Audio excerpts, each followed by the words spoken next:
Good morning, ladies and gentlemen, and thank you for that very kind introduction, Oliver.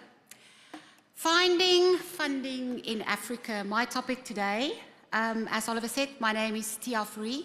I'm heading up the Economics and Country Risk team at S&P Global Market Intelligence. Now, ladies and gentlemen, I think most of you will be aware of the fact that access to global financial markets for Sub-Saharan African countries in 2002 up until 2004 has become very, very difficult. As you can see from the slide, we've seen quite a significant spike in the interest rates, the credit default swap rates over that period, which to some extent was a reflection of the mounting debt concerns in Sub-Saharan Africa. Now, over that period was the emergence of the Russia-Ukraine conflict, and we've seen the supply chain bottlenecks that emerged. Not only was there inflation, interest rate concerns, but it was also a period of a very, very strong dollar, which ultimately was the cause for a lot of countries that were not able to meet their external debt obligations. And then interest rates started to come down, as you can see, and a lot of countries in Sub-Saharan Africa at the beginning of the year actually made use of this opportunity to access global financial markets. So some of them is listed on the slide: Kenya, Benin, Côte d'Ivoire, for instance. And then April came with Liberation Day, and of course the whole world turned around due to the US tariffs that was imposed during that month.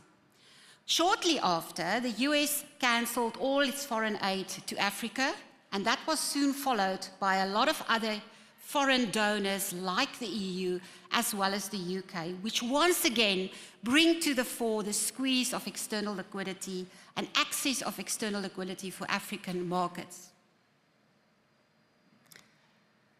I think another important trend in this short period we have is that there's also been a shift in trade partners and investment partners. Now, on this slide, you can see the bilateral debt that is provided by mainland China to Sub-Saharan Africa. And over the period 23 to 24, you can see that the amount of debt that was issued by China, when you subtract the amount of debt that's paid back to China on a bilateral basis, actually turned negative for the first time in so many years. Now, this does not mean that China is not interested in Africa anymore. It only means that they changed their financing profile and the way they look at projects on the continent, and also re-look at the ways of unlocking capital on the continent. Africa still relies heavily on multilateral financing, of which the World Bank is the biggest supporter on the continent, followed by the IMF, which provides some external liquidity at times of balance of payments pressures. But then, of course, African Development Bank, Exim Bank, also very prominent on the continent and really supporting financing on the continent. So a bit of a shift in the investment partners on the continent as well, and we'll talk a little bit more about that in our panel as well. Now, what about the domestic market? Now, Sub-Saharan Africa's domestic capital market is very shallow. And over this period where companies and governments did not have access to external borrowing, they really tapped the domestic market, which meant that all the borrowing that went to the government finances really crowded out private sector increasingly more. It also is very, very expensive to finance any project domestically. As you can see from the interest rate graph on your right-hand side, interest rates of government bonds in Sub-Saharan Africa, which mostly in the past few years has been financing fiscal deficits, is very, very high. And therefore, domestic financing is extremely expensive. So, what we have seen is that governments are increasingly looking for different ways to source government income and revenue and finance projects.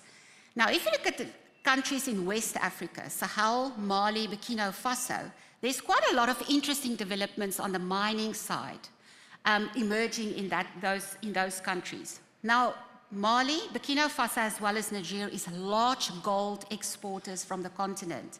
And we've, of course, seen this huge spike in gold prices. So what we have seen during the past few months is an increased push towards larger ownership of mining operations by these governments. I'm not talking nationalization, but I'm talking about a larger ownership. We've also seen an increase in tax rates to source more revenue, and there's a lot of focus on local beneficiation laws and illicit mining. Now, all of this is, of course, not totally unexpected, because the mining industry, or the gold mining industry, accounts for roughly 25% of Mali, Burkina Faso, and Niger's government revenue flows. So these governments are really trying to benefit from the high oil prices and really trying to meet this gap of less access to external financing and the very expensive domestic financing. And this is a trend that's not totally unexpected for other mining operations, including energy, that could emerge in coming years for Africa.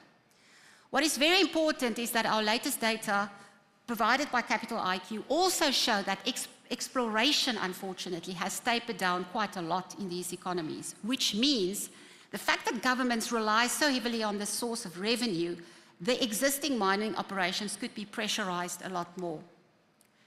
One theme that's very prominent during the G20 discussions and the B20 discussions is public-private partnerships. And I'm seeing this more and more evolving on the continent, where public-private partnerships are unlocking infrastructural development for mining operations and probably future energy projects as well. Such a project is the Simandou project, which is a collaboration between private investors, some of them Chinese investors, the Guinea government as well, and the mine, Rio Tinto. Not only are they developing one of the largest iron ore mines in the world, but they're also developing infrastructure, railways, to support this mining operation. And like I said, again, under the G20 initiative, one of the initiatives that's really attracting a lot of interest by investors. Other large-scale investment projects is, of course, the East African crude oil pipeline that's being developed between Uganda and Tanzania. There's the possibility that the Tazara Railway could be rehabilitated by China to take copper from Zambia to the Tanzania border. And there's, of course, also the Lobito Corridor, which is attracting a lot of interest globally. At the moment, there's also a project development in Burundi, Tanzania, where a railway will be developed to unlock nickel deposits in these economies. It's for a long time that I have not heard about so many infrastructural development projects emerging on the continent. Here in South Africa, we're also focusing on public-private partnerships to address our fiscal bottlenecks and to unlock infrastructural development. For instance, Transnet, which is our port and railway provider, is opening up its railway to private investors to make use of the railway, but also get some discount when they rehabilitate the railway. So a different approach. With the previous Simandou project, you have ownership. With this one, you have usage abilities. And lastly, ladies and gentlemen, it's not always all about cost and interest rates and finding the money domestically or finding it internationally. It's got to do with the operational regulatory environment as well. And speaking to my energy colleagues, and I think that was highlighted during our Day Zero conversations as well yesterday, there's a lot of deposits that is still untapped in Sub-Saharan Africa, but for most of them, it is in areas which is considered as very, very unstable from a security perspective. At S&P Global Market Intelligence, we track country risk aspects like civil unrest, regulatory risk, political risk, which makes it easier for our investors to mitigate some risks, which is maybe ballooned or much more bigger than the general that it should be, or the general perception is, or maybe underestimate some of these risks. And lastly, ladies and gentlemen, I just want to also add the access to hard currency. This has also been a factor that's contributed to the loss in external borrowing going to Sub-Saharan Africa. But despite the fact that we're seeing less donor aid during this year, external liquidity in Africa continues to improve. That improves the ability of these governments to service its external debt. And a lot of this has to do with a bounce back in global commodity prices for gold, platinum, oil the past year, not so much in the future, which has contributed to improvement in export earnings, but also other kinds of earnings like transfers as well as income earnings. So despite these donor squeezes, you can see how the net reserve in Sub-Saharan Africa continues to turn positive, which improves the ability of these governments to service the external debt. And therefore, for the coming year, with lower interest rates in the US and globally, I think it will be a much easier external environment for African countries to access financing. And with that, I thank you.